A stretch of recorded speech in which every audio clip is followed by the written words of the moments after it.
Magandang araw mga ka-DIY.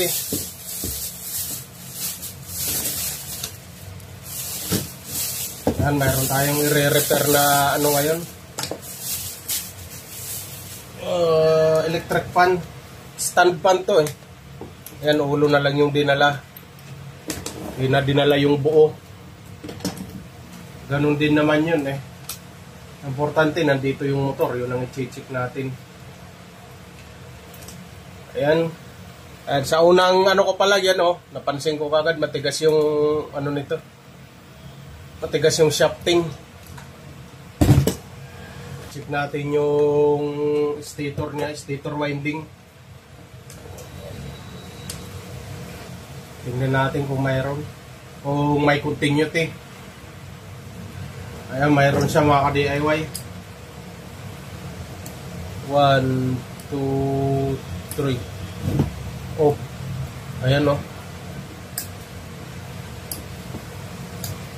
Oh.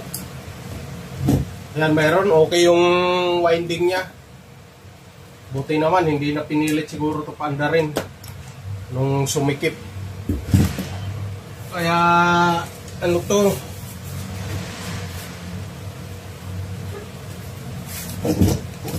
Mabilis lang natin maayos to.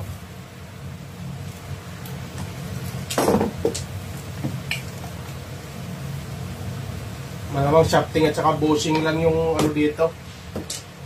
Mapapalitan.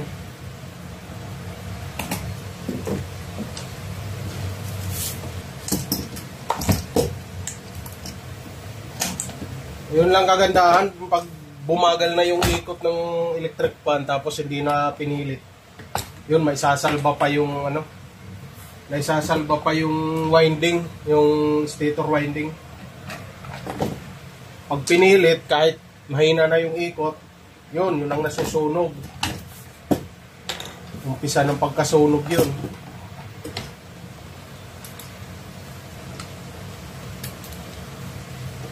Diretso na tayo mga ka-DIY sa ano, pag-check ng shafting. Okay naman yung winding nito eh.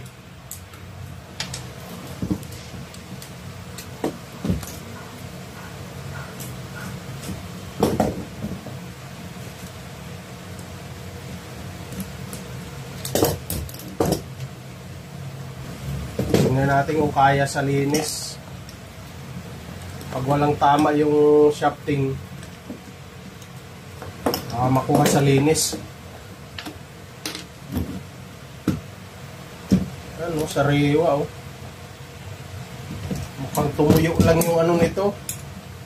Sobra siguro to sa ano gamit.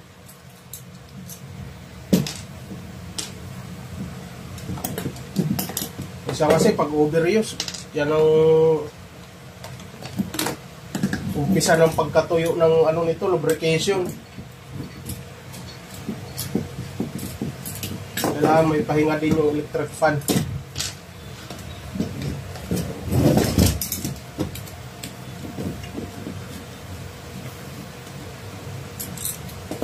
Para maiwasan yung maagang pagkaano sira. Ayun, sa harap. Sa harap yung nag-stack up mga ka-DIY.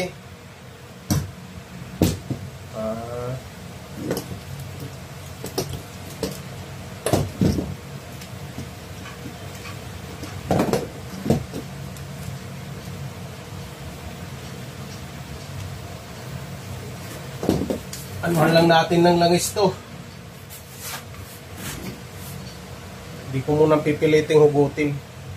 Lalangisan ko muna. Kaya matigas eh. Yan, yung gear oil. Gear oil yung iano natin dito.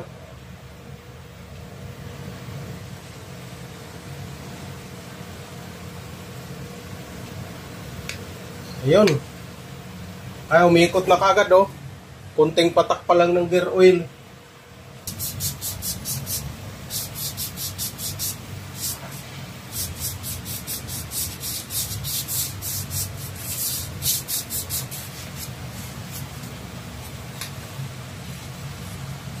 Ayun, tanggal.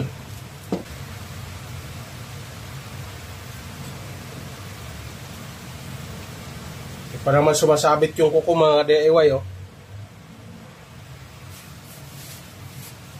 Kunting linis lang to. Harap likod.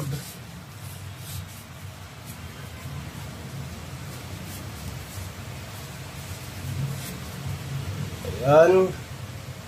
Kaya importante talaga yung electric pan na inaalagaan sa langis dito. Sa shafting. Maganda talaga pag inaalagaan ng langis.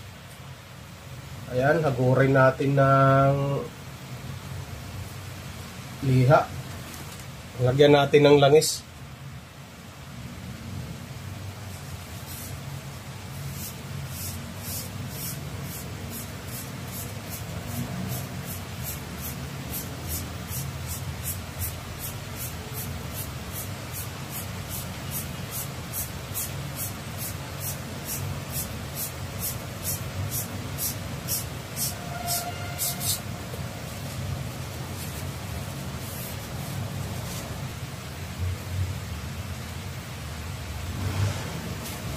Ayan mga ka-DIY, bubuuhin ko na to.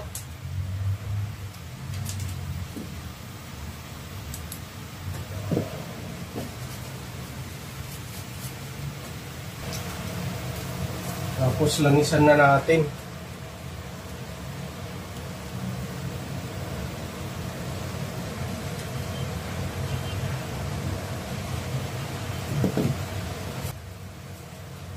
Wala pa namang gasgas yung bushing.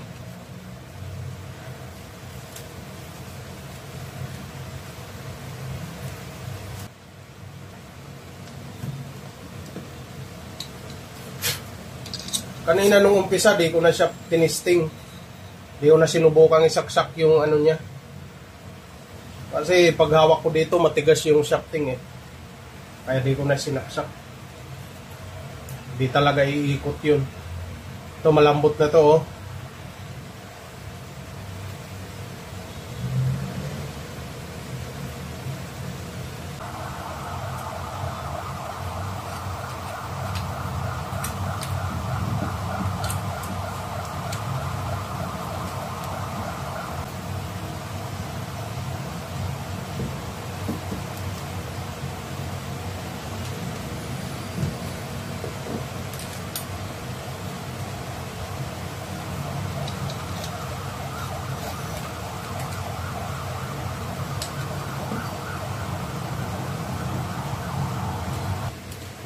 Saglit lang.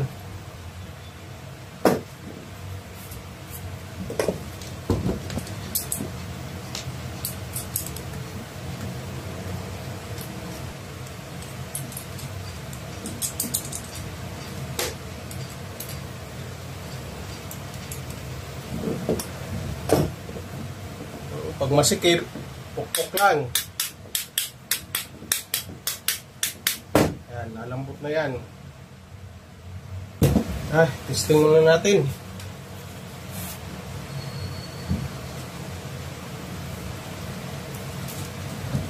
Yan. Tapos, switch. Ayan. May ikot na mga ka-DIY.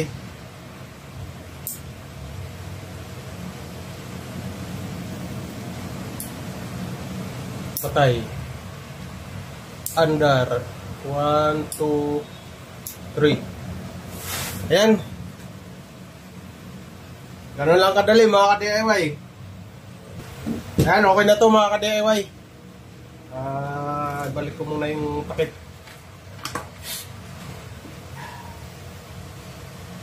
Saglit lang.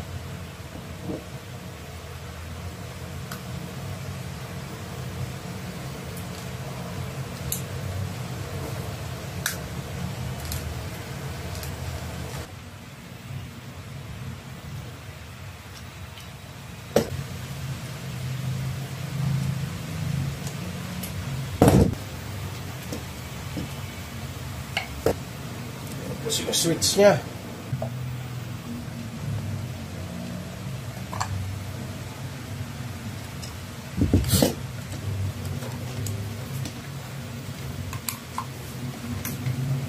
Yan, okay na mga ka-DIY. Yan, umandar na yan.